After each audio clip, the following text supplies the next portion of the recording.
The Seattle rain drummed against the windows of Pike Street Cafe, creating a melancholic symphony that matched Stella Monroe's mood perfectly.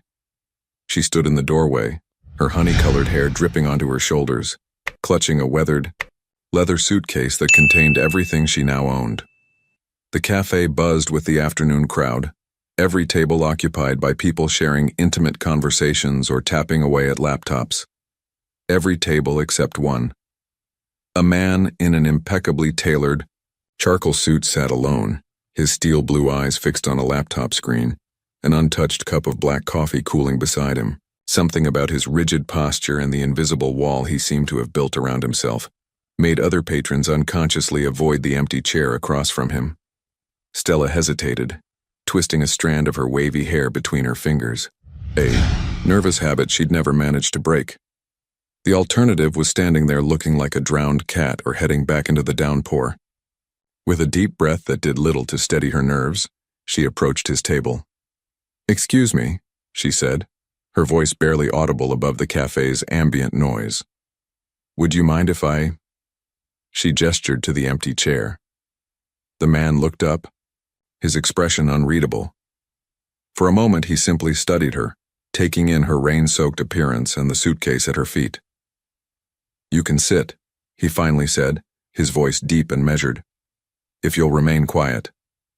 Stella couldn't help but smile slightly at his bluntness. "Thank you." She slid into the chair, tucking her suitcase beneath the table.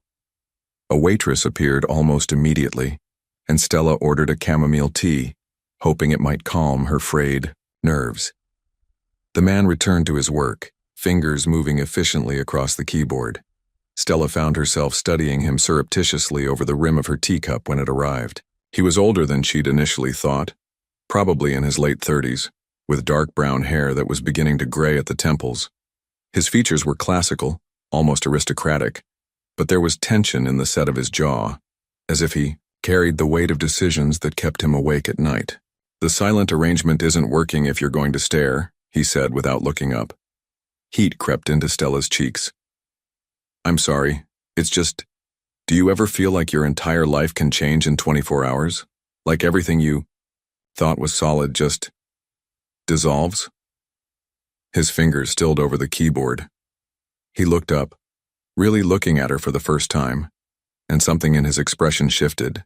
Perhaps he recognized the raw pain in her voice, or maybe something in her words echoed his own experiences. He closed his laptop. "Bennett Hawthorne," he said, extending his hand across the table. "Stella Monroe." Her hand felt small in his, but his grip was gentle despite his imposing presence. "So, Ms. Monroe, what dissolved?" The question was direct, almost clinical, but his eyes held an understanding that made Stella's carefully constructed walls begin to crumble. "My marriage, my home, my entire life, really."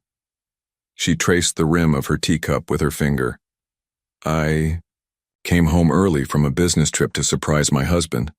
Turns out the surprise was on me." Bennett's jaw tightened almost imperceptibly. He reached for his coffee, seemed to remember it was cold, and set it back down. "He chose poorly," he said simply. A surprised laugh escaped Stella's lips. "That's not the typical 'I'm sorry' or 'men are trash' response I've been getting. I don't deal in platitudes." He glanced at her suitcase. "Do you have somewhere to go?" Stella's fingers found her hair again. "A hotel for now, until I figure out my next move." She didn't mention that her credit card was already dangerously close to its limit, or that the thought of job hunting while emotionally shattered terrified her. Bennett pulled out his wallet and extracted a business card. The cream-colored card was elegant in its simplicity. Bennett Hawthorne, Chief Executive Officer, Hawthorne Investments. He wrote something on the back before sliding it across the table. "My private number," he said, noticing her questioning look. "If you need anything, resources, contacts, references, call me." "Why would you help a stranger?" He was quiet for a long moment, his fingers drumming once on the table. The first nervous gesture she'd seen from him, because 8 years ago I sat in this very cafe looking like I had all the answers while my world was collapsing around me. Sometimes, Ms. Monroe, the kindness of strangers is the only thing that keeps us afloat. The rain continued its steady rhythm against the windows, but inside the cafe something had shifted. Two broken people, separated by circumstances and personality, had found an unexpected moment of connection over cooling drinks and shared pain. "Thank you," Stella said softly, tucking the card into her jacket pocket. She could feel its weight there like a talisman against uncertainty. Bennett reopened his laptop, but before returning to his work, he caught her eye one last time. "Next time, order the vanilla latte. Their chamomile tea is terrible." A genuine smile tugged at Stella's lips. "I thought you were all about the black coffee." "I contain multitudes," he said dryly, but there was a hint of warmth in his eyes that hadn't been there before. The rest of the afternoon passed in comfortable silence. Stella pulled out her worn notebook, the one constant companion through her turbulent marriage, and began to write. Occasionally, she would glance up to find Bennett looking at her, his expression thoughtful, before he quickly returned to his work. As the cafe began to empty and the rain finally ceased, Stella gathered her things. "Thank you for sharing your table, Mr. Hawthorne." "Bennett," he corrected, standing as she rose. "And Ms. Monroe?" She paused, suitcase in hand. "Next time you need a quiet place to write, this table is usually empty around 3. Stella nodded, understanding the unspoken invitation. As she stepped out into the damp Seattle evening, she felt something she hadn't expected to feel, that morning hope. Not the bright, burning kind that comes with grand promises and sweeping gestures, but something quieter and more substantial, like the first warm ray of sun after a storm. She didn't know it then, but that rainy afternoon in Pike Street Cafe would become the first chapter of a story neither of them had expected to write. 3 days after their chance encounter at Pike Street Cafe, Bennett Hawthorne found himself walking down Pioneer Square's cobblestone streets. The morning fog had lifted, but Seattle's perpetual gray still hung low over the city's historic district. He wasn't supposed to be here. His schedule was meticulously planned, and this detour would make him late for his 10 a.m. meeting. Yet something had drawn him to take the longer route to his office. That's when he saw her. Stella Monroe stood outside Winston & Co. Jewelers, her honey-colored hair caught in the breeze. She wore a simple linen dress under a navy cardigan, professional but somehow lost-looking, like someone trying to maintain the appearance of control while everything crumbled beneath the surface. Bennett recognized that look. He'd worn it himself, often enough. He watched as she pulled something from her purse, a ring that caught the weak morning light. Even from a distance, he could see her fingers trembling. Before he could think better of it, Bennett was crossing the street. "The morning rate for gold is down," he said, coming to stand beside her. "You'll get barely half what it's worth." Stella startled, nearly dropping the ring. "Mr. Hawthorne, Bennett, I—" She straightened her shoulders, pride warring with embarrassment on her face. "Are you following me?" "Hardly. My office is 3 blocks away." He nodded toward the ring. "Family heirloom? Wedding ring?" Her laugh was hollow. "Apparently it's bad luck to keep jewelry from failed marriages." Bennett's fingers did their characteristic snap and drum against his thigh as he considered his next words carefully. "There's a better jeweler in Belltown. They'll give you a fairer price at least." "I don't have time for fair." Stella's voice cracked slightly. "The hotel wants payment by noon and I—" She stopped, pressing her lips together. "I'm fine, I'll figure it out." Bennett studied her for a long moment. She had shadows under her eyes that hadn't been there 3 days ago, but her spine was straight, her chin lifted. Proud, even in defeat. It stirred something in him he thought he'd buried years ago after Rachel's death. "I have a proposition for you," he said, surprising himself. Stella's eyebrows rose. "Mr. Hawthorne, if this is some kind of, not that kind of proposition." He almost smiled at her defensive tone. "I have a guest house. It's sitting empty, has its own entrance, and it's furnished. You can stay there while you get back on your feet." "Why would you offer that to a stranger?" "We're not strangers. We shared a table." This time he did smile slightly. Besides, you broke my silence rule and the world didn't end. That has to count for something. Stella wrapped her arms around herself, studying him with those expressive brown eyes. And what would you want in return? Nothing. At her skeptical look, he added, Actually, that's not true. There is one condition. Here it comes, she muttered. Don't sell the ring. Not today, not like this. Whatever it's not worth your dignity. Stella's breath caught. She looked down at the ring in her hand, then back at Bennett. I can't accept charity. It's not charity, it's... He paused, searching for the right words. Consider it an investment in human potential. 3 months, no rent. Use the time to find a job, an apartment, whatever you need. After that, if you want to stay, we can discuss reasonable rent. That's incredibly generous, but... Ms. Monroe. Bennett's voice was gentle but firm. Sometimes, the bravest thing we can do is accept help when it's offered. A taxi honked nearby, making them both jump. The spell of the moment broken, Bennett reached into his pocket and pulled out his phone. I have a meeting in 20 minutes. Take the day to think about it. He typed something and her phone buzzed. I've sent you my address. The guest house code is 1919. Use it or don't. Your choice. He turned to leave, then paused. And Ms. Monroe? Keep the ring. Not because it means anything, but because one day you'll want to remember that you were strong enough to walk away. With that, he strode away, his tall figure soon disappearing around the corner, leaving Stella standing on the sidewalk, clutching her ring and his address, wondering if fairy tales sometimes started with kind strangers instead of cruel stepmothers. The guest house, as it turned out, was larger than Stella's first apartment. She stood in the entrance at dusk, her suitcase still by the door, taking in the space. Modern furnishings in shades of gray, and blue filled the open-plan living area. Floor-to-ceiling windows overlooked a small but immaculate garden. Everything was pristine, tasteful, and completely impersonal, like a high-end hotel suite waiting for its first guest. She'd spent hours debating whether to come. Pride had warred with practicality, and practicality had finally won. But standing here now, she felt like an intruder in someone else's life. A knock at the door made her jump. Bennett stood there, his suit jacket gone, shirt sleeves rolled up to his elbows. He held a bottle of wine in one hand and 2 glasses in the other. I thought we should discuss house rules, he said, holding up the wine. Unless you'd prefer coffee? Stella felt herself relax slightly. Wine sounds perfect, actually. He stepped inside, his presence somehow making the space feel less intimidating. The main house is through the garden path. I'm usually home by 7, out by 8. The housekeeper comes on Tuesdays. Her name is Rosa, and she's worked for me for 6 years. She's discreet. He moved to the kitchen area, opening drawers until he found the corkscrew.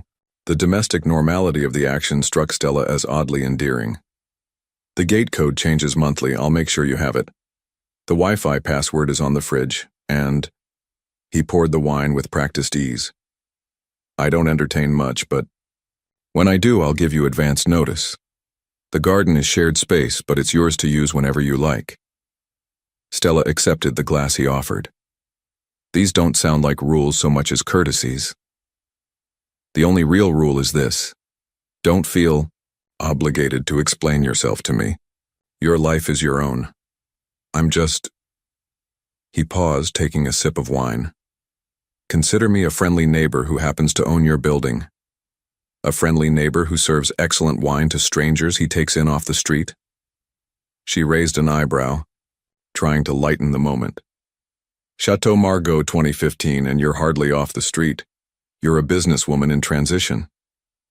His tone was serious, but there was a warmth in his eyes that made Stella's chest tight with unexpected emotion. Thank you, she said softly. Not just for this, but for seeing me. Really seeing me. When I felt invisible. Bennett's fingers tapped against his glass once, twice. Sometimes, he said carefully, the people who seem the most put together are the ones who need someone to really look at them.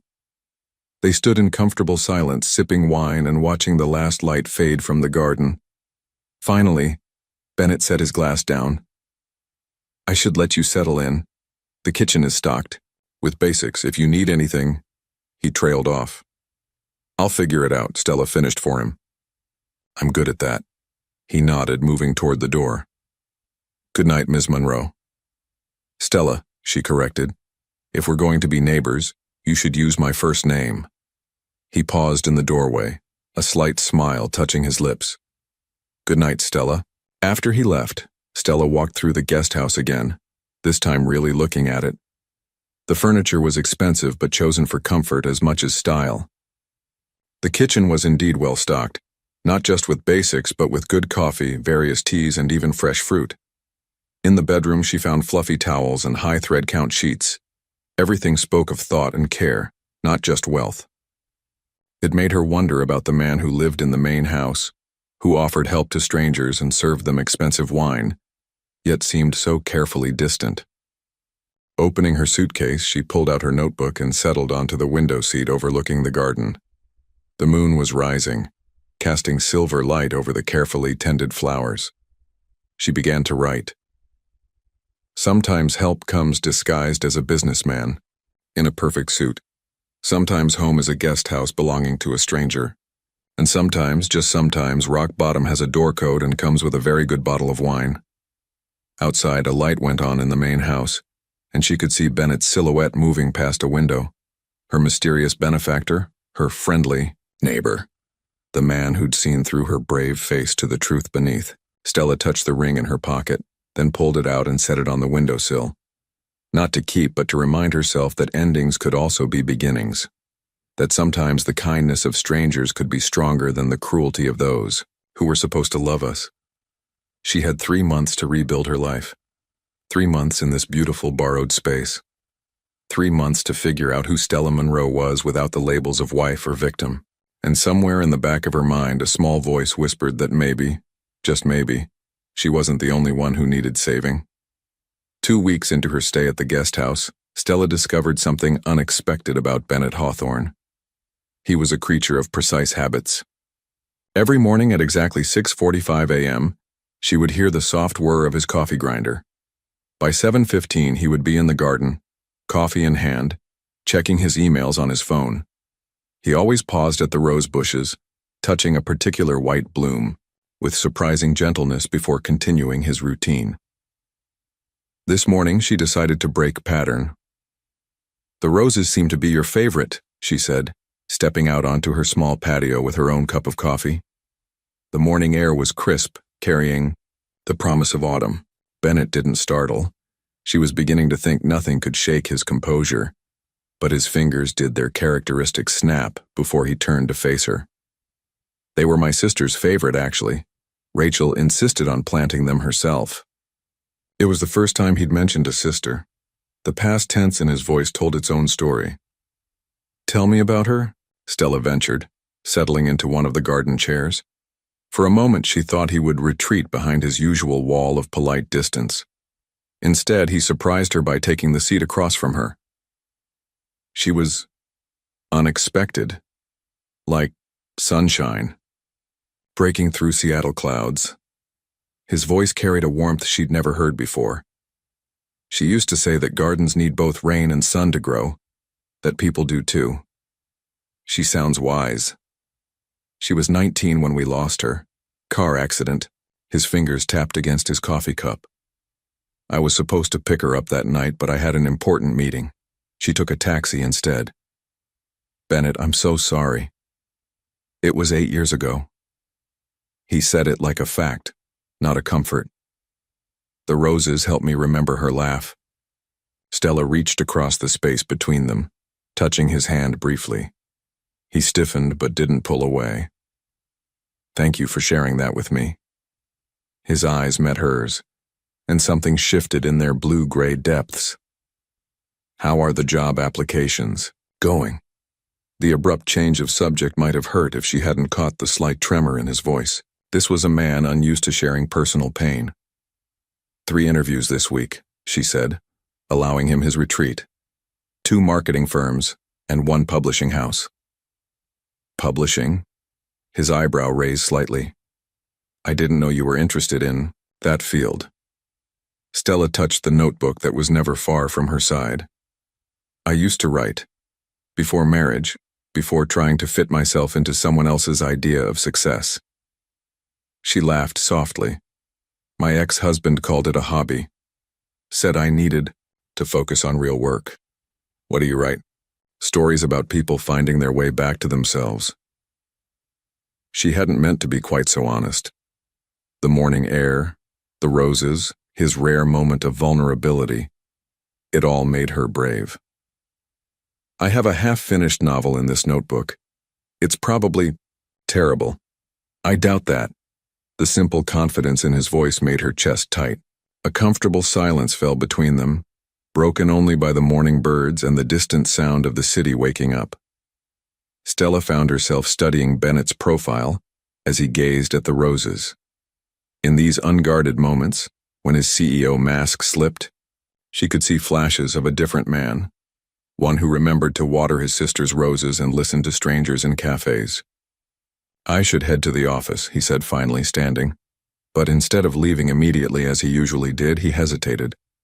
Would you like to have dinner tonight, to discuss your interviews? Stella felt her heart skip. You don't have to do that. I know. A ghost of a smile touched his lips. But I'd like to. Then yes, she said, trying to ignore the warmth spreading through her chest. I'd like that too. He nodded once, then headed inside to finish preparing for work. Stella remained in the garden, her coffee growing cold as she watched the morning light play across the roses. That evening, Stella found herself standing in front of her closet feeling ridiculously nervous. It's just dinner, she told herself. With her landlord, her incredibly handsome, unexpectedly kind landlord, who served expensive wine and remembered how she took her coffee. She finally settled on a simple black dress that made her feel elegant without trying too hard. As she applied a touch of mascara, her eyes caught the subtle tattoo on her ribs in the mirror. Grow through what you go through. The words gave her courage. At precisely 7:30, she made her way through the garden to the main house. The evening was mild, and the garden lights cast a soft glow over the path. Bennett opened the door before she could knock, and for a moment, they both seemed startled by each other. He'd changed from his usual suit into dark jeans and a gray cashmere sweater that made his eyes look almost silver. The casual attire somehow made him more approachable, more real. You look lovely, he said quietly, stepping aside to let her in. The main house was exactly what she'd expected, tastefully decorated in shades of gray and blue, everything in perfect order. But there were surprises too. A well-worn leather armchair that didn't match the modern decor, shelves of vinyl, records, and most surprisingly, a piano in the corner. You play? She asked, nodding toward the instrument. Badly, he admitted, leading her to the kitchen. Another thing Rachel insisted on. She said every home needs music, even if it's just scales practiced poorly. The kitchen island was set, for two, with wine already breathing in crystal decanters. Something that smelled amazing simmered on the stove. You cook? Stella couldn't keep the surprise from her voice. Don't sound so shocked. There was that ghost of a smile again. I find it meditative, like gardening but with more immediate results. As they settled into dinner, a perfectly prepared coq au vin, Stella found herself relaxing. Bennett was an attentive listener as she described her interviews, offering insights without being prescriptive. When she mentioned the publishing, House was her favorite despite offering the lowest salary. Something in his expression softened. You light up when you talk about writing, he observed, pouring more wine. Why did you stop? Stella traced the rim of her glass, thinking. I guess I started believing what I was told, that it wasn't practical, that I was chasing dreams instead of building a future. She took a sip of wine. It's strange how we can lose ourselves so gradually we don't even notice it happening, until we wake up one day and don't recognize our own reflection, Bennett finished softly. Their eyes met across the table, and Stella felt that now familiar tug in her chest. Here was someone who understood, not just the pain of loss, but the slow erosion of self that came from trying to be what others needed. "May I read it?" he asked suddenly. At her confused look, he added, "Your novel, the one in your notebook." Stella felt her cheeks warm. "It's not finished." "Neither are we," he said simply. "That doesn't make the story less worth telling." Later, as they shared dessert, a dark chocolate mousse that Bennett claimed came from a local patisserie, but had definitely been homemade, Stella found herself thinking about beginnings and endings. How sometimes they looked exactly the same from different angles. "Thank you," she said as the evening wound down. "Not just for dinner, but for seeing me. The real me." Bennett walked her to the door, his hand hovering near but not quite, touching the small of her back. At the threshold, he paused. "Stella?" She turned, and for a moment the air between them felt charged with possibility. "Take the publishing house job," he said softly. "Build the life you want, not the one someone else thinks you should have." Walking back to the guest house under the stars, Stella felt something shift inside her, like a key turning in a lock she hadn't known was there. In her notebook that night, she wrote, "Sometimes healing doesn't look like we expect. Sometimes it looks like roses in the morning light, like perfectly cooked French cuisine, like a man who listens to the words we don't say. Sometimes it looks like coming home to yourself, in a place you never expected to find it." In the main house, a soft melody drifted through the evening air. Scales practiced slowly, carefully, like someone learning to trust their own hands again. A month into her stay at the guest house, Stella and Bennett had fallen into an easy rhythm neither of them had planned. Their morning coffee conversations in the garden had become a ritual, stretching longer each day. Sometimes they talked about work. Her new job at Riverside Publishing was challenging but fulfilling. Sometimes they sat in comfortable silence, watching the sunrise paint the sky in watercolor hues. But it was their Friday nights that had become something special. It started accidentally. One rainy evening, Bennett had knocked on her door with a bottle of wine and a concerned expression. "Rosa mentioned you've been skipping lunch." Stella had been deep in manuscript edits, her hair twisted into a messy bun, wearing her most comfortable sweater. "I've been busy," she said, unconsciously touching the tips of her hair, a nervous habit that Bennett had come to recognize. "You need to eat." He held up a bag from Pike Place Market. "I thought we could cook together." That first night had turned into a tradition. Now, every Friday, they would cook together in his kitchen, trading stories and comfortable silences over chopping boards and simmering pots. Tonight was no different. Stella watched as Bennett moved around his kitchen with practiced ease, his sleeves rolled up, tie long discarded. Classical music played softly in the background, another surprise she'd discovered about him. He preferred Bach when cooking, Chopin when working. "You're staring," he said without looking up from the vegetables he was chopping. "I'm observing," she corrected, hiding her smile as she continued kneading the pasta dough. "There's a difference." "And what are you observing, Ms. Monroe?" His voice carried that slight warmth it seemed to reserve only for her. "That you're happier when you're cooking, more yourself." She shaped the dough into a ball, setting it aside to rest. "Like the suit and tie are a costume you wear for the world, but this—" She gestured to him, flour-dusted and relaxed. "This is the real Bennett Hawthorne." He stilled for a moment, then resumed chopping. "Perhaps you're right." His fingers did their characteristic snap before he continued. "Or perhaps this is just another role I play." "No," Stella said softly, moving to wash her hands at the sink beside him. "When you're being someone else, your shoulders tense, your jaw tightens. But here—" She reached up without thinking, brushing a bit of flour from his cheek. "Here you're just you." The moment stretched between them, charged with possibility. Bennett turned slightly, and suddenly they were standing very close, the running water forgotten. His eyes searched her face, and Stella felt her heart beating against her, ribs like a trapped bird. The timer for the oven chimed, breaking the spell. They moved apart, each returning to their tasks, but something had shifted in the air between them. The casual touches that had become natural, a hand at an elbow, fingers brushing while passing ingredients, now carried a new weight of meaning.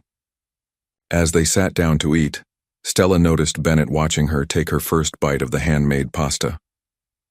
"This is amazing," she said honestly. "It's your recipe," he reminded her. "From your grandmother?" The fact that he remembered that detail from a conversation weeks ago made her chest tight. Yes, though she never used truffles. Improvements can be made on classics. His slight smile carried a hint of mischief that few people ever saw. After dinner, they moved to the living room with their wine. This too had become part of their routine, these quiet moments where the rest of the world seemed to fade away. "I finished reading your novel," Bennett said suddenly. Stella nearly choked on her wine. She'd given him her notebook 2 weeks ago after much persuasion, but they hadn't discussed it. And it's beautiful. His voice was soft but firm. The way you write about second chances, about finding yourself in the spaces between who you were and who you're becoming. He paused, his fingers doing their nervous tap against his thigh. "It's honest, raw, real." "It's unfinished," she whispered. "Then finish it." He turned to face her fully on the couch. "Stop hiding your light, Stella. The world needs your words." Maybe it was the wine, or the way he said her name, or the fact that he was the first person who had ever truly believed in her writing. Whatever it was, Stella felt tears prick at her eyes. Bennett reached out, catching a tear with his thumb before it could fall. The touch was gentle, almost reverent. "Don't cry," he said softly, "unless they're good tears." "They're confused tears," she admitted with a watery laugh. "I'm not used to people seeing me, really seeing me." "I see you," he said simply. The words hung in the air between them, heavy with meaning. Stella was acutely aware of how close they were sitting, how his hand had moved to rest lightly on her shoulder, how the lamplight caught the silver at his temples. "Bennett," she breathed, hardly aware she'd spoken. He leaned forward slightly, then stopped himself. "We shouldn't," he said, but his voice was rough with emotion. "Why not?" "Because you're vulnerable. Because I'm your landlord. Because—" He broke off as Stella placed her fingers against his lips. "Those are excuses," she said softly. "Not reasons." For a long moment, he just looked at her, his eyes filled with a war between desire and restraint. Then, slowly, deliberately, he took her hand from his lips and pressed a kiss to her palm. The gesture was so unexpectedly tender that Stella felt her breath catch. "Tell me the real reason," she whispered. "Because," he said, his voice barely audible, "I'm afraid of how much I want this. Want you." The confession hung between them like a suspended note in one of his piano pieces. Stella could see the cost it had taken him to admit it, this man who held himself so carefully apart from the world. She moved closer until their foreheads were almost touching. "Being afraid of wanting something doesn't make it wrong," she said softly. "Sometimes it just means it matters." His hand came up to cup her cheek, and this time when he leaned in, he didn't stop. The kiss was gentle at first, a question more than a demand, but when Stella's fingers threaded through his hair, drawing him closer, it deepened into something more urgent, more honest. When they finally broke apart, both slightly breathless, Bennett rested his forehead against hers.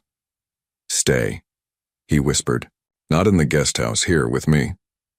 "Bennett, not because you need a place to stay," he continued quickly, "but because I need you here. Because this house hasn't felt like home since Rachel died. But when you're in it—" He took a shaky breath. "When you're here, everything feels right again." Stella pulled back slightly to look at him, seeing all the vulnerability he usually kept hidden. "Are you sure?" His answer was to kiss her again, and this time there was nothing hesitant about it. This kiss held promises, possibilities, the weight of two broken people choosing to be brave together. Later that night, as they lay tangled in his sheets, Stella traced patterns on his chest while he played with her hair. "What are you thinking?" she asked. Bennett was quiet for a moment. "I'm thinking that sometimes the best things in life come disguised as accidents, like strangers sharing coffee on rainy days." Stella smiled, pressing a kiss to his shoulder. "Or like finding home in someone else's guest house." "No," he said softly, tilting her chin up to look at him. "Like finding home in someone else's heart." Outside, the Seattle rain began to fall, a gentle backdrop to their newfound intimacy. In the garden, Rachel's roses swayed in the night breeze, as if approving of this unexpected love story blooming in their midst. The morning sun filtered through Bennett's bedroom windows, casting golden light across rumpled sheets. Stella woke to the unfamiliar weight of his arm around her waist, his breath warm against her neck. For a moment she held perfectly still, absorbing the peaceful intimacy of the moment. 2 weeks had passed since their first kiss, since she'd moved from the guest house into his home. 2 weeks of discovering each other's rhythms, of learning the language of touch and silence that existed between them. But with this new intimacy came the shadows of their past lives, creeping in during quiet moments. Bennett stirred behind her, pressing a kiss to her shoulder. "You're thinking too loudly," he murmured. "Sorry," she said, turning to face him. In these early morning moments, he looked softer, the usual sharp edges of his CEO persona blurred by sleep and intimacy. "It's just, sometimes this feels too good to be real." His fingers traced her spine, a gesture that had become comfortingly familiar. "What makes you say that?" "Experience, I suppose." She tucked her head under his chin, breathing in his scent. "Good things have a way of disappearing when you least expect them to." Bennett's hand stilled on her back.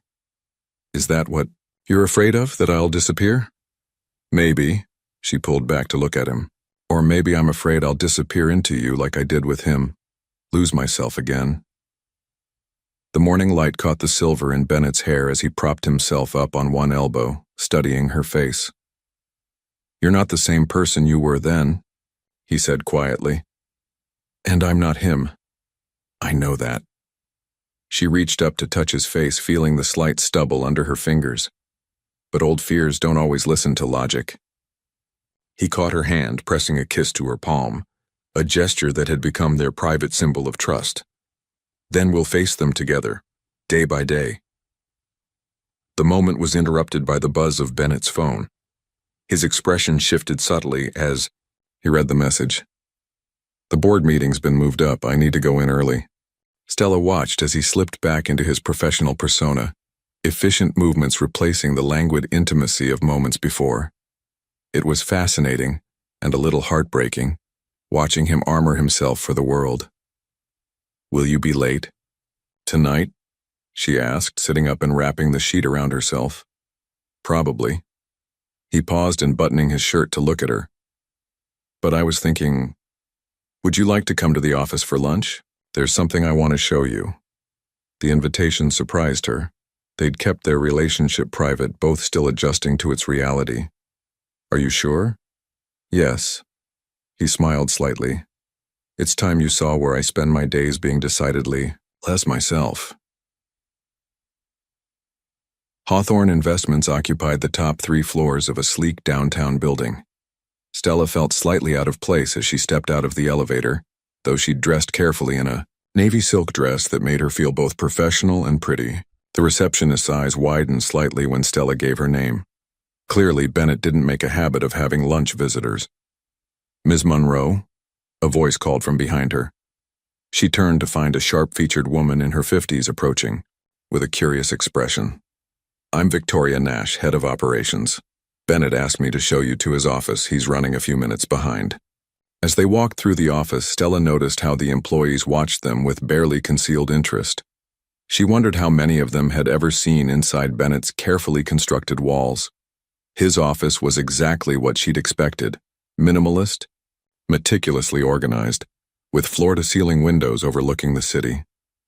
What surprised her was the small framed photo on his desk.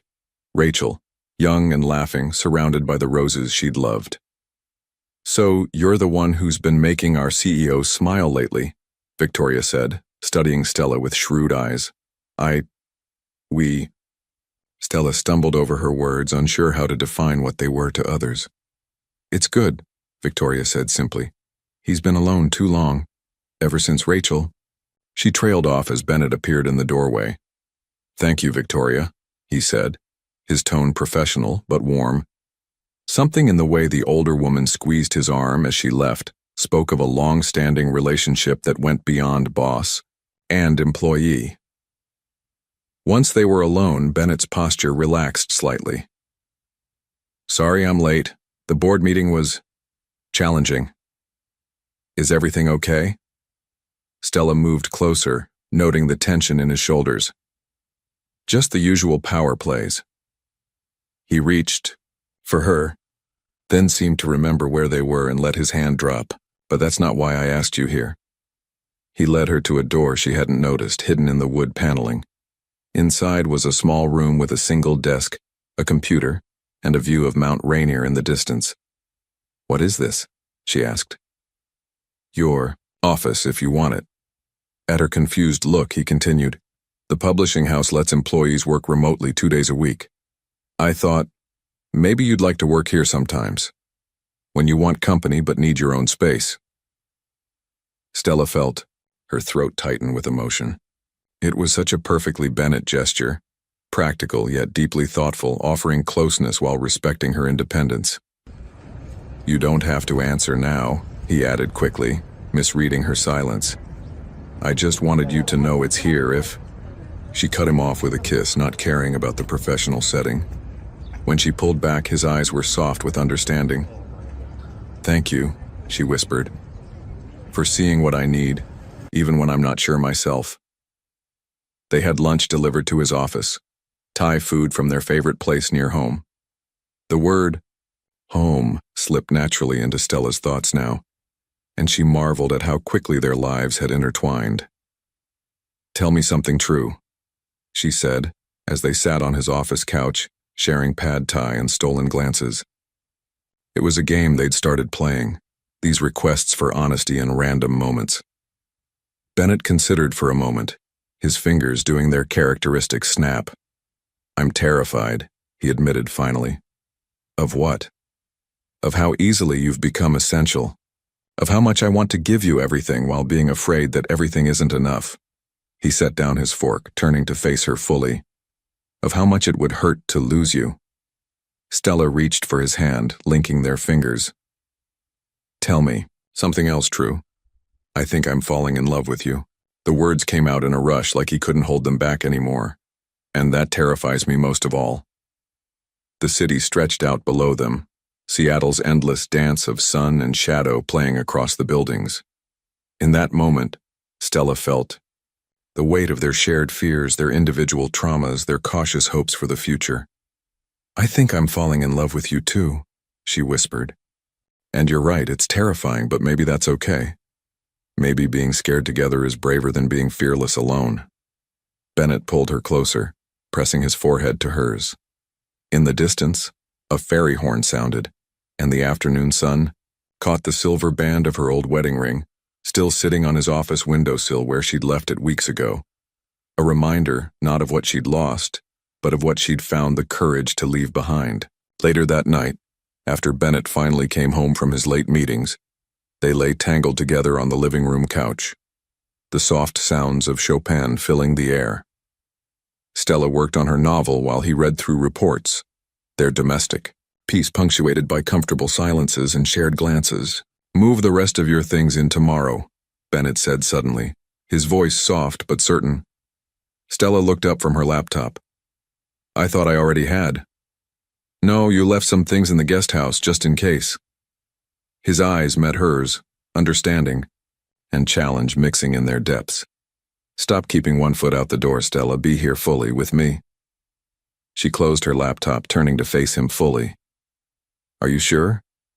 Once I'm all in, Bennett, I'm all in. No safety nets, no escape routes. He set aside his papers, pulling her into his lap. I've never been more sure of anything in my life. His kiss was gentle but firm, a promise sealed in touch. Bring it all, even the scary parts, the broken pieces, the doubts. Bring everything. I want all of you. That night, as Seattle's lights twinkled below their bedroom window, Stella wrote in her notebook one last time before packing it with the rest of her things. Sometimes love isn't about perfect moments or grand gestures. Sometimes it's about choosing to be scared together, about offering empty offices as sanctuaries, about saying bring everything and meaning it. Sometimes it's about finally, letting yourself believe that home isn't a place. It's a person who sees all your shadows and chooses to dance with them anyway. The annual Hawthorne Investments Charity Gala was Seattle's most prestigious corporate event, and this year, it marked Stella and Bennett's first public appearance as a couple. Standing before the full-length mirror in their bedroom, Stella smoothed the silk of her emerald evening gown, her fingers unconsciously moving to twist the ends of her honey-colored hair. "You look beautiful," Bennett said, appearing behind her in the reflection. He was devastatingly handsome in his tuxedo, though. His fingers betrayed his nerves with their characteristic snap against his thigh. "Are you sure about this?" Stella asked, meeting his eyes in the mirror. "Going public, the gossip, the questions." He wrapped his arms around her waist, pressing a kiss to her bare shoulder. "Let them talk. I'm tired of hiding the best part of my life." But they both knew it wasn't that simple. The Seattle business world was small, and rumors had already started circulating. The reclusive CEO of Hawthorne Investments living with a woman who'd shown up at his door with nothing but a suitcase? It was too juicy a story to ignore. "There will be photographers," Bennett warned as their town car approached the venue. "And Richard Chen, your main competitor." Stella had heard about Richard, a shrewd businessman known for using personal information as leverage. "He's been trying to orchestrate a hostile takeover for months." Bennett's jaw tightened. "He'll use anything he can against me, including you." Stella squeezed his hand. "Then let's give him nothing to use." The moment they stepped onto the red carpet, camera flashes erupted. Bennett's public mask slipped into place, the confident CEO, untouchable and composed. But his hand remained warm against Stella's lower back, a private anchor in the public storm. Inside the grand ballroom of the Four Seasons, Seattle's elite mingled under crystal chandeliers. Stella felt the weight of curious stares, heard the whispered conversations that stopped as they passed. "Bennett!" A sharp voice cut through the crowd. Richard Chen approached, his smile not reaching his eyes. "And this must be the mysterious woman who's captured our most eligible bachelor." "Richard?" Bennett's voice was professionally cordial but cold. "This is Stella Monroe, my partner." "Charmed?" Richard's gaze swept over Stella assessingly. "Tell me, Ms. Monroe, how does one go from homeless divorcee to CEO's girlfriend so quickly? You must share your secrets." The barb was deliberately loud enough to draw attention from nearby guests. Stella felt Bennett tense beside her, but before he could respond, she smiled graciously. "Actually, Mr. Chen, I'd love to share that story. It's about recognizing your own worth, refusing to be defined by circumstances, and finding someone who sees you for who you are, not what you can offer them." She took a sip of champagne. "But I suspect that's not the kind of business strategy you're interested in." A few onlookers chuckled, and Richard's smile tightened. "Fascinating perspective. Though I wonder if the board shares your romantic outlook on personal investments." "The board," Bennett cut in, his voice carrying a dangerous edge, "is more concerned with our 40% growth this quarter. Speaking of which, how is Vertex Corp's hostile takeover attempt of your company going?" Richard's face darkened. He nodded curtly and moved away, leaving a wake of whispers behind him. "That was perfectly handled," Bennett murmured, leading Stella to the dance floor as the orchestra began a waltz. "I learned from the best," she smiled, settling into his arms. "Though I think we just made an enemy." "He was already an enemy." Bennett's hand tightened slightly on her waist. "But he underestimated you. They all do." As they moved across the floor, Stella caught fragments of conversations around them, some admiring, some skeptical, all curious about the woman who had somehow pierced Bennett Hawthorne's carefully constructed walls. "You're 9 o'clock, Bennett whispered. "Victoria's heading off the Society columnist, and at 3 o'clock my head of PR is already spinning this as a modern fairy tale." "Is that what we are? A fairy tale?" He pulled back slightly to look at her, his blue-gray eyes intense. "No. We're something much more real, much more valuable." The music shifted to a slower song, and Stella rested her head on his shoulder, breathing in his familiar scent. "Tell me something true," she whispered, their private game a comfort in this public space. "I'm proud to be here with you," he said softly. "Proud that everyone can see who I choose to love." The word love still sent shivers down her spine. They'd been saying it more lately, each time feeling more natural than the last. Later that night, after they'd played their public roles to perfection, they escaped to the hotel suite Bennett had reserved. Stella kicked off her heels while Bennett loosened his bow tie, both of them shedding their public personas like uncomfortable clothes. "Come here," he said, pulling her onto the balcony. The Seattle skyline glittered before them, and in the distance they could just make out their home. "What are you thinking?" Stella asked, noting the thoughtful look in his eyes. "I'm thinking about Rachel." He rarely spoke of his sister anymore, but when he did, it was always significant. "She would have loved you. Would have loved seeing me happy again." Stella turned in his arms to face him. "Tell me about the day you lost her. Really tell me." Bennett was quiet for so long she thought he wouldn't answer. Then, "It was raining. Like today. I was supposed to pick her up from her art class, but there was a board meeting. The same board that still sits in judgment today." His fingers did, their nervous snap. "I called her, told her to take a taxi. She said it was fine, that she understood. That's what everyone said about Rachel. She always understood." Stella waited, letting him find his words. The taxi driver fell asleep at the wheel. They said it was instant, that she didn't suffer. His voice cracked slightly. "I spent years punishing myself, building walls, telling myself that caring too much was dangerous. And then you walked into that cafe and ordered terrible chamomile tea," Stella finished softly, making him smile despite the pain in his eyes. "You made me want to tear down every wall I'd built." He cupped her face in his hands, even knowing it could hurt, even knowing people like Richard would try to use it against me. "You made me brave enough to choose love over fear." Stella reached up to wipe a tear from his cheek. "Then let's be brave together. No more hiding. No more letting the Richards of the world make us doubt what we know is real." He kissed her then, deep and sure, the Seattle lights twinkling behind them like stars. When they broke apart, Stella shivered slightly in the cool night air, and Bennett wrapped his jacket around her shoulders. "Move in with me," he said suddenly. Stella laughed. "Bennett, I already live with you." "No." He turned her to face him fully. "Buy into the house with me. Make it ours legally, not just emotionally. Let me put your name on the deed." The offer took her breath away. It wasn't just about property. It was about equality, about Bennett ensuring she would never feel dependent or insecure again. "Are you sure?" she asked, searching his face. "The board? The press?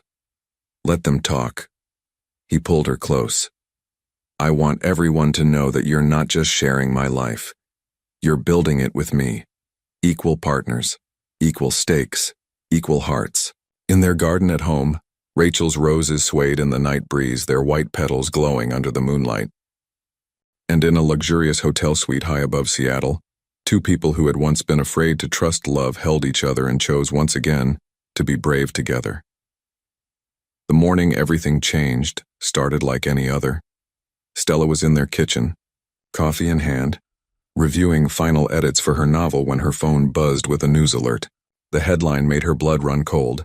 "Hawthorne Investments, CEO in crisis, leaked documents suggest family death cover-up." Below was a grainy photo of a younger Bennett leaving a police station, dated the night Rachel died.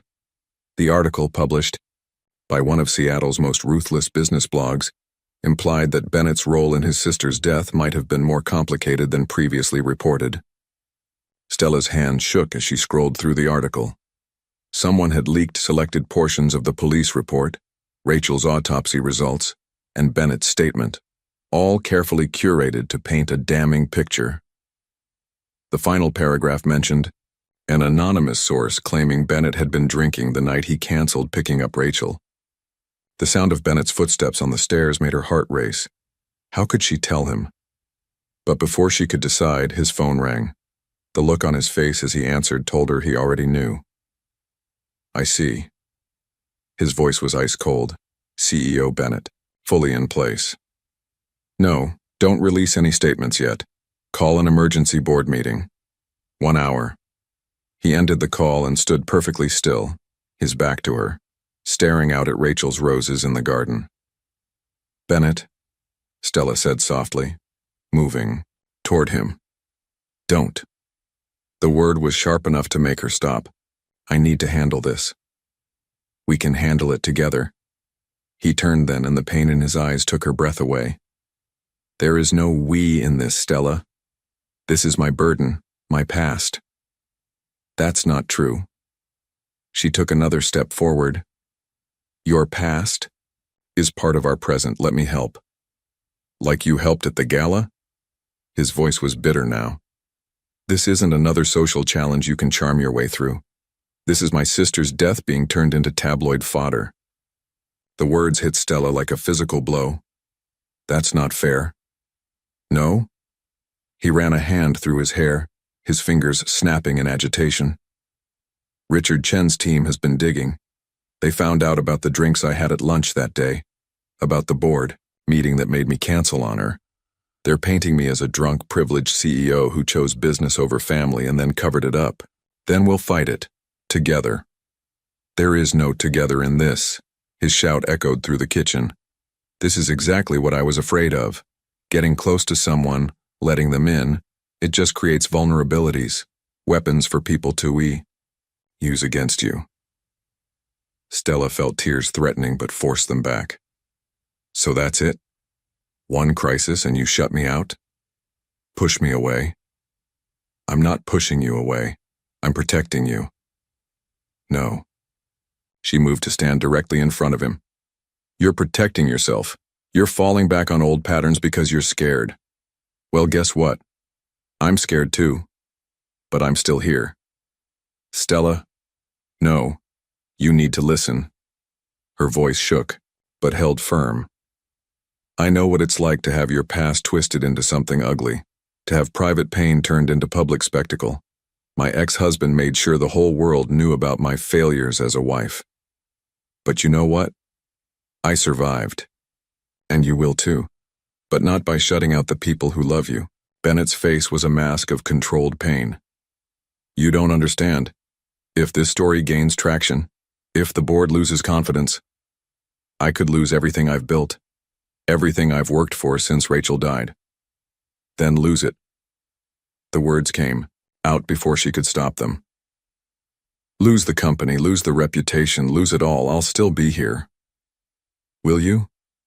His voice was barely a whisper. "When the press starts digging into your past too? When they paint you as the gold digger who seduced a vulnerable CEO?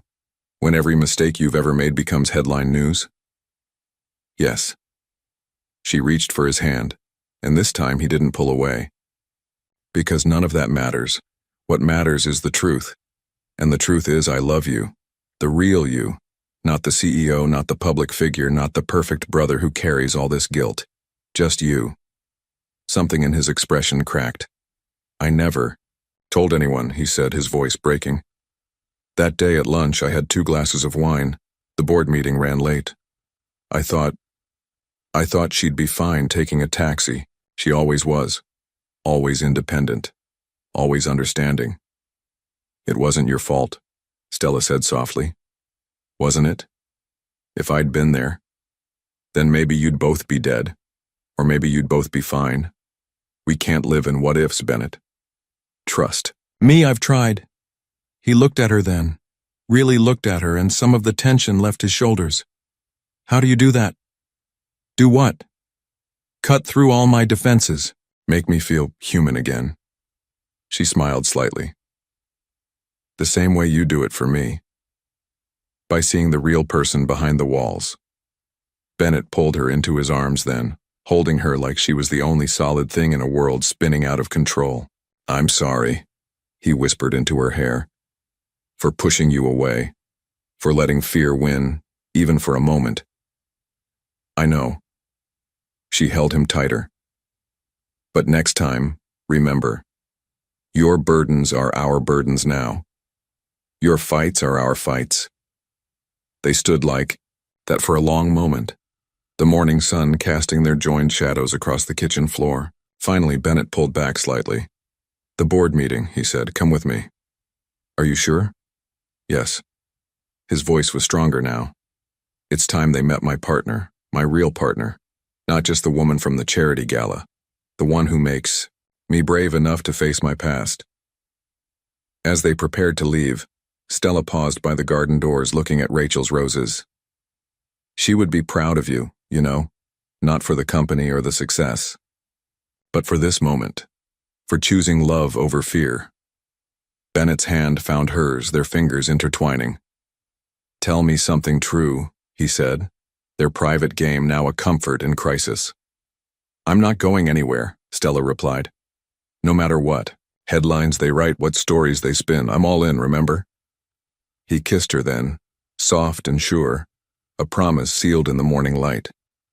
Outside, the city waited with its challenges and accusations, its tabloid headlines and board meetings. But in their kitchen, with the scent of roses drifting in through the window, two people who had once been afraid to trust love stood together, ready to face whatever came next. Not as CEO and girlfriend, not as protector and protected, but as partners.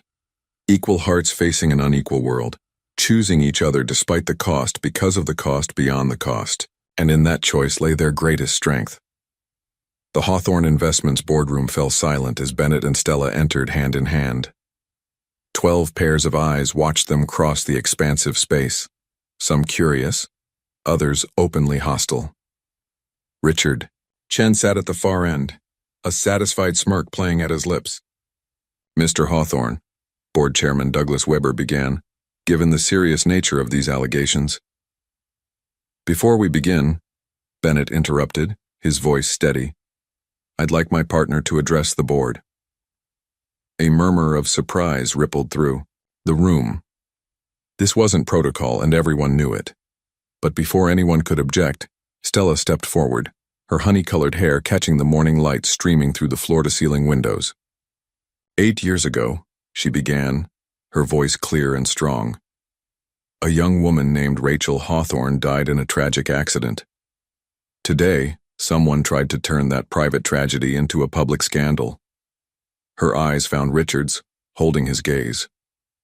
But they made one crucial mistake, as she reached into her bag and pulled out a leather-bound notebook. They underestimated the power of truth. Opening the notebook, Stella continued, For the past month, I've been interviewing people for a story. Not about business or mergers, but about love and loss. About a brother who turned his grief into purpose. I spoke to the taxi driver's widow who told me how Bennett paid for her children's college education. To the art students who receive annual scholarships in Rachel's name. To the grief counselors at the center he founded anonymously. The board members shifted uncomfortably as Stella laid out document after document. Scholarship records, foundation, papers, witness statements from the night of the accident. You see, she said, her voice softening. While you've been reading sensationalized headlines, I've been uncovering the real story. The story of a man who didn't just survive loss, he transformed it into hope for others. Bennett watched her, with a mixture of awe and love, his fingers doing their characteristic snap once before stilling. Ms. Monroe, Richard Chen cut in, his smirk fading. This is very touching, but it doesn't address the allegations about Mr. Hawthorne's drinking. Actually, it does. Stella pulled out one final document. This is a notarized statement from James Martinez, the bartender who served Bennett that day. 2 glasses of wine with lunch, 4 hours before the accident. And here's the credit card receipt showing he was at the office when the accident occurred, not drinking as your anonymous sources suggested. The boardroom erupted in whispered conversations. Chairman Weber cleared his throat. Mr. Chen, would you care to explain how you obtained the leaked documents? Richard's face darkened. I don't know what you're implying. Then let me be clear, Stella interrupted. While investigating Bennett's charitable works, I discovered something interesting. The same law firm that leaked these documents is currently defending Vertex Corp in their takeover attempt of your company, Mr. Chen. A coincidence, I'm sure. The chairman's expression hardened. Mr. Chen, I believe we need to have a separate conversation about board ethics violations. As Richard sputtered protests, Bennett finally stepped forward. Members of the board, I've never spoken publicly about the night I lost my sister, not because of guilt or secrets, but because grief is private, sacred. His hand found Stella's, drawing strength from her presence. But today, I'm choosing to break that silence. Not to defend myself, but to honor Rachel's memory, to show that love, whether for a sister, a partner, or a purpose, is stronger than fear, stronger than loss, stronger than any attempt to weaponize pain for profit. He turned to face the board fully. If you've lost confidence in my leadership, I'll step down, but I won't apologize for who I am or how I've chosen to honor my sister's memory, and I won't hide my relationship with the woman who taught me that vulnerability isn't weakness, it's the greatest strength we have. The silence that followed was broken by slow applause. Victoria Nash had risen from her seat, tears in her eyes. One by one, other board members joined her, until only Richard remained seated, his face a mask of barely contained rage. I move to dismiss the allegations as baseless, Chairman Weber declared, and to open an ethics investigation into Mr. Chen's conduct. The vote was unanimous, with Richard abstaining through clenched teeth. As they left the boardroom, victory, secured but emotions raw, Bennett pulled Stella into his private office. That notebook, he said softly. All those interviews. When did you do all that? I started the day after the gala, she admitted. I saw how Richard looked at you, how he tried to use me against you. I knew he'd try something. I just didn't know what. Bennett touched her face gently. You were preparing for battle while I was trying to shield you from it. That's what partners do, she smiled. We protect each other, even from ourselves, sometimes. He kissed her then, deep and grateful. All the words he couldn't say poured into that single gesture. When they broke apart, both slightly breathless, he rested his forehead against hers. Tell me something true, he whispered. I'm proud of us, she replied. Not just for winning, but for choosing to fight together. Later that evening, they sat in their garden, sharing wine and comfortable silence as the sun set behind the Seattle skyline. Rachel's roses swayed in the breeze, their white petals luminous in the fading light. I've been thinking, Bennett said, his fingers tracing patterns on Stella's palm, about what you said about turning pain into purpose. What about it? The novel you're writing? What if we turned it into something more? A foundation, maybe. Something to help other women rebuild their lives after leaving difficult situations.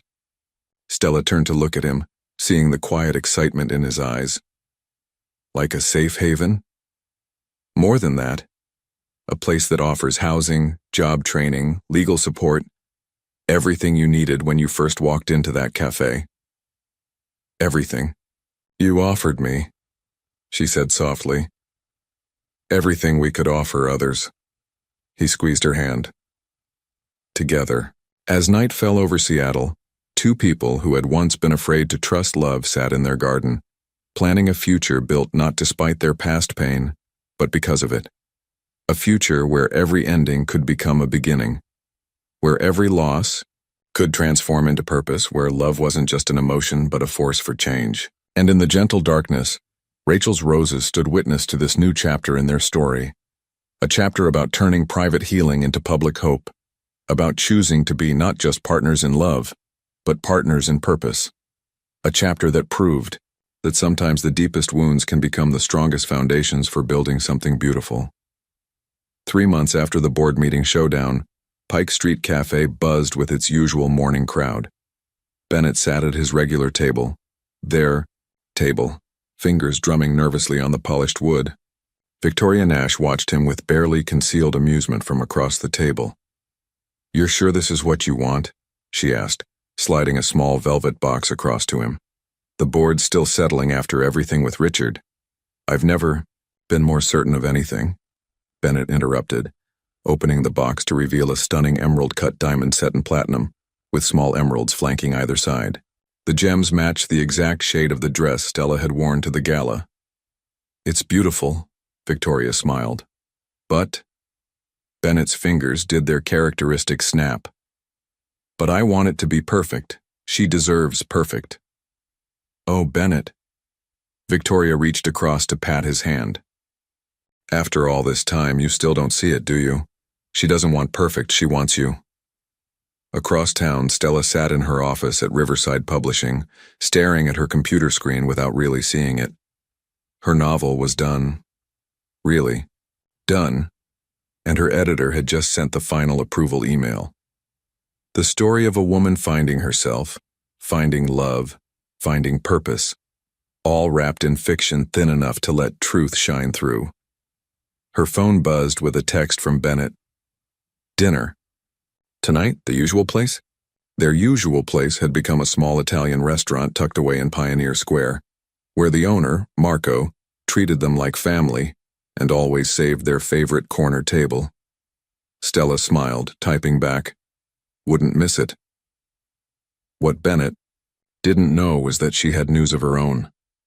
The foundation they'd dreamed up in their garden that night was becoming reality. She'd spent weeks working with lawyers, real estate agents, and social workers, putting together a proposal that would transform their vision into concrete action. The Pike Street Women's Center would offer everything they'd talked about: temporary, housing, job training, legal support, and most importantly, hope. She'd even found the perfect location, an old boutique hotel just 2 blocks from the cafe where their story began. As evening approached, Stella changed into a simple blue dress that Bennett once said brought out the gold in her hair. In their bedroom mirror, she caught sight of her reflection and smiled, remembering the broken woman who'd stood in a hotel bathroom months ago, wondering if she'd ever feel whole again. The restaurant was quiet when she arrived, just how they liked it. Marco greeted her with his usual warmth, leading her to their corner table. But instead of Bennett, she found a single red rose and a note in his precise handwriting. Where it all began. B. Her heart beating faster, Stella made her way to Pike Street Cafe. The evening crowd had thinned, leaving the space peaceful in the soft twilight. Through the window she could see Bennett at their table, looking both confident and vulnerable in a way only she got to see. The bell above the door chimed as she entered. Bennett stood, and something in his expression made her breath catch. "You look beautiful," he said softly, pulling out her chair, the same chair she'd asked to share all those months ago. "You look nervous," she replied with a gentle smile. "Tell me something true?" He reached across the table, taking her hands in his. "I am nervous, because what I'm about to say will change everything." "Bennett, let me finish," he said softly. "That day you walked in here, soaked from the rain and carrying your whole life in one suitcase, I thought I was doing you a favor by sharing my table. But the truth is, you saved me that day. You saved me from becoming just another cold, successful man who forgot how to feel." He stood, moving around the table to kneel beside her chair. The cafe had gone completely silent. "You taught me that. Love isn't weakness. It's the greatest strength we have. You showed me that being vulnerable doesn't make me less of a man. It makes me more human, more real, more me." Stella felt tears gathering as Bennett reached into his pocket, pulling out the velvet box. "Stella Monroe," he continued, his voice steady despite the emotion in his eyes, "you walked into my life asking to share a table. Now I'm asking you to share everything, my name, my life, my future. Will you marry me?" The ring caught the cafe's soft lighting, but Stella barely saw it. All she could see was Bennett, Her Bennett, not the CEO or the public figure, but the man who cooked her dinner and played the piano badly and loved his sister's roses. Yes, she whispered, then louder. Yes. The cafe erupted in applause as Bennett slipped the ring onto her finger, but they barely heard it. Their kiss was gentle, full of promise and shared dreams. When they finally broke apart, Stella laughed, softly. I have something for you too. She pulled out a folder from her bag, handing it to him. Inside were all the papers for the Pike Street Women's Center, including the purchase agreement for the building. You did all this? Bennett asked, amazement clear in his voice. We did this, she corrected. Your vision, my work, our purpose, together. He pulled her close again, overwhelmed by how perfectly she understood him, understood them. Tell me something true, he whispered against her hair. I never thought I'd find this kind of love, she said softly. The kind that makes you stronger, braver, more yourself. One more truth? Always. I'm going to spend the rest of my life making sure you never doubt it. Outside, Seattle's eternal rain had begun to fall, just as it had the day they met. But this time, instead of seeking shelter from it, they stepped out into it together, letting it baptize them into this new chapter of their story. In Bennett's office, a photograph of Rachel now sat beside one of Stella, both women's smiles seeming to approve of this unexpected happiness. And in their garden at home, white roses bloomed under the rain, their petals catching the last light of day like promises waiting to be kept. They had begun as two broken people sharing a table in a cafe. Now they were partners sharing a vision, a purpose, a love story that had grown from the ashes of their past lives into something beautiful and strong and real. And somewhere, in the space between raindrops, between heartbeats, between the words they said and the ones they didn't need, to say their future was already blooming, as certain as roses in spring, as endless as Seattle rain, as true as love that chooses to be brave. The morning of their wedding dawned clear and bright, a rare gift from Seattle's typically moody skies. In the garden where Rachel's roses bloomed, chairs were arranged in intimate circles, and fairy lights twinkled in the early morning dew. The Pike Street Cafe had catered breakfast for the small gathering of loved ones, the scent of coffee and pastries mingling with the fragrance of fresh flowers. Upstairs in their bedroom, Stella stood before the mirror, her honey-colored hair styled in soft waves, a simple white dress flowing around her like water. The dress had no train, no elaborate beading, just clean lines and elegant simplicity, like their love story.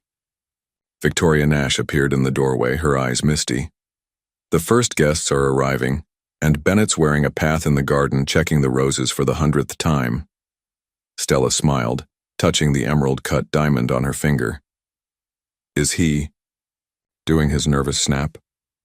Constantly, Victoria laughed, though he stopped long enough to give me this for you. She handed Stella a small wrapped package and a note. Stella opened the note first, recognizing Bennett's precise handwriting. My love, before we say our vows, I wanted to give you something that belongs to both our past and our future. Rachel's diary. She wrote about these roses, about how gardens need both rain and sun to grow, just like love needs both joy and pain to become something real. You walked into my life on a rainy day, carrying your pain like a shield. I was carrying mine like a wall. Somehow, we learned to turn those barriers into bridges. Meet me in the garden, where the roses bloom and our future waits. Tell me something true. B. Tears threatened to ruin her makeup as Stella carefully unwrapped the package. The diary was worn leather, its pages filled with a young girl's dreams and observations. A pressed white rose marked a particular entry. Planted roses today. Bennett pretended to be annoyed, but I saw him smiling when he thought I wasn't looking. He worked so hard to seem strong, to never need anyone. But someday, someone will see through that. They'll see his heart, like I do. And when they do, these roses will bloom for their love story too. Ready? Victoria asked softly. Stella took one last look in the mirror, at the woman she'd become. Stronger, braver, more herself than she'd ever been. "Yes," she said. "I'm ready." The garden was transformed. White roses woven with fairy lights created an enchanted canopy over the gathered guests. Piano music filled the air, not the classical pieces Bennett usually played, but something original, composed just for today.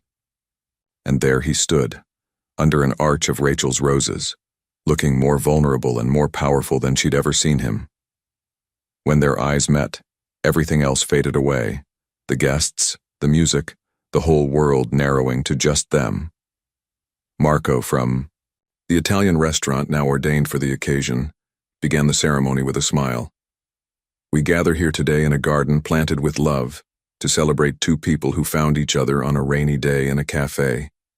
Their vows were simple, honest, true." Bennett spoke first. "Stella, you walked into my life asking to share a table and ended up sharing your soul. You taught me that the greatest strength lies not in the walls we build, but in the courage to let them fall.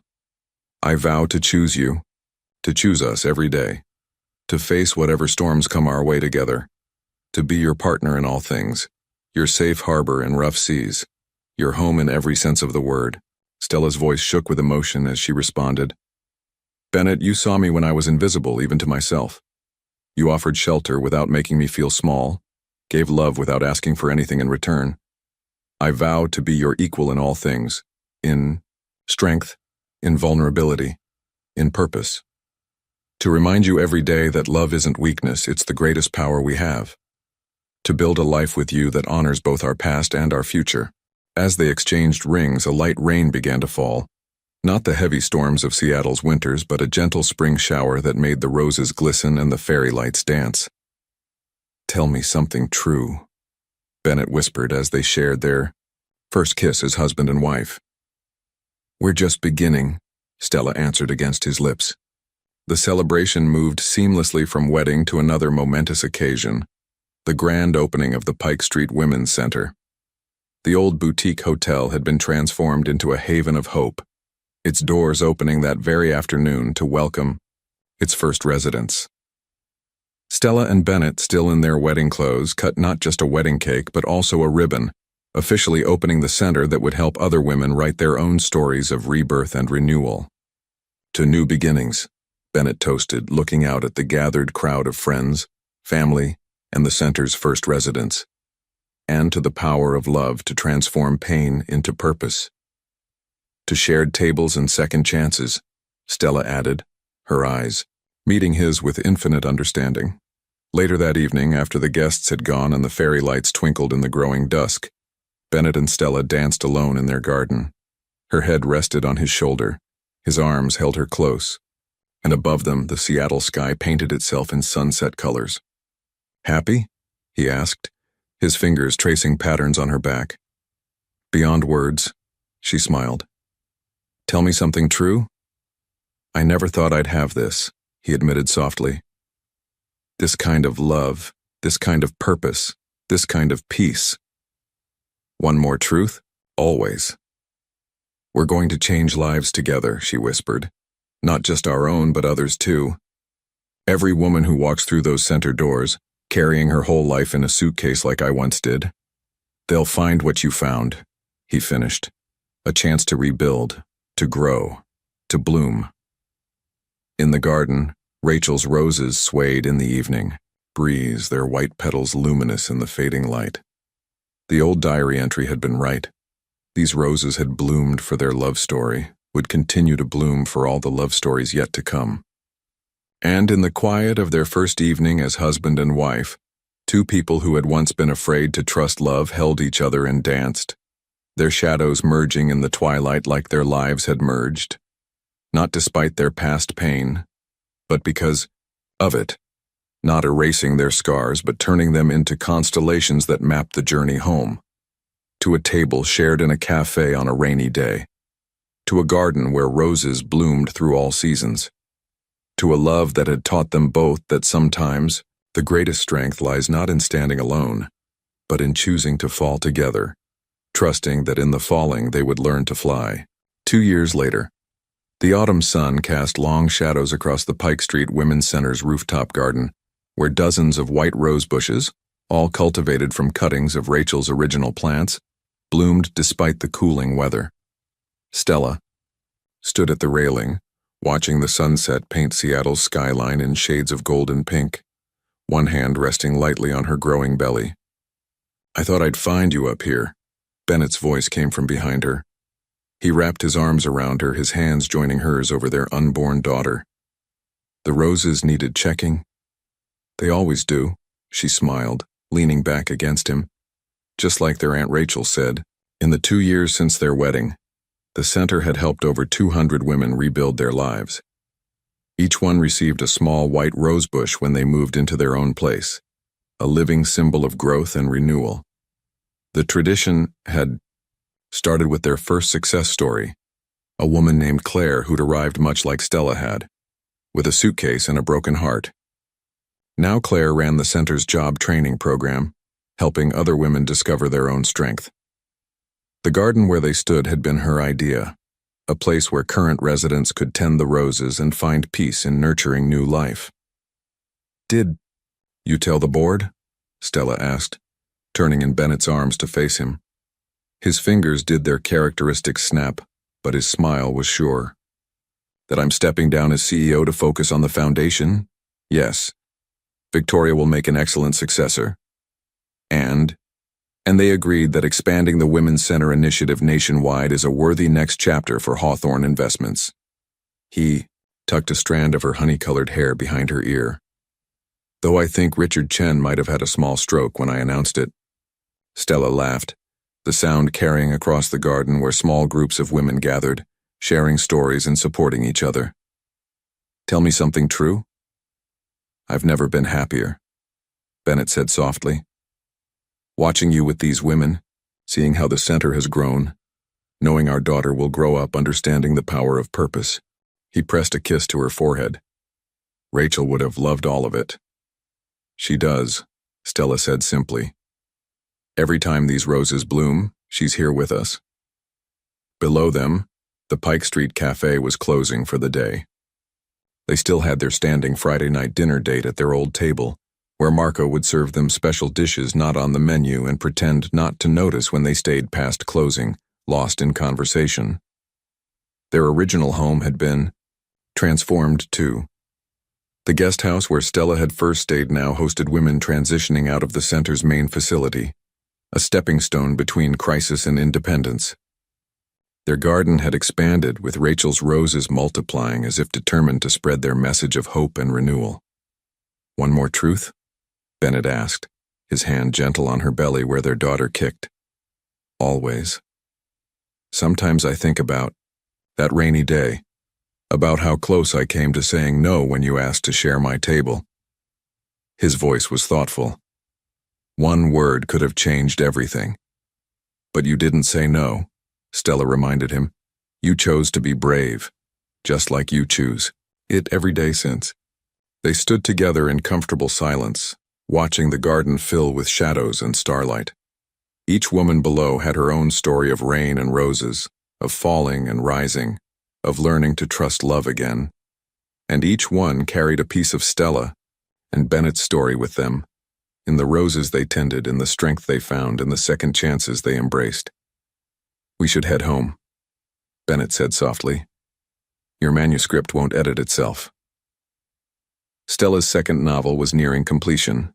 This one about the women of Pike Street, their struggles, their triumphs, their undying hope. Like her first book, it was fiction thin enough to let truth shine through. As they made their way down through the garden, residents called out greetings. Some were new, their eyes still carrying shadows of recent pain. Others were nearly ready to leave, their steps lighter, their smiles more sure. All of them had found something here that Stella had once found in a stranger's kindness, the courage to begin again. At home, in their bedroom that night, Bennett played the piano softly while Stella worked. The piece was one he'd composed himself, a lullaby for their daughter. Like everything in their life together, it was a work in progress, growing more beautiful with each revision. "Bennett," Stella called from their bed, her laptop casting a soft glow. I know what I want to name her. He turned from the piano, catching the look in her eyes. Tell me.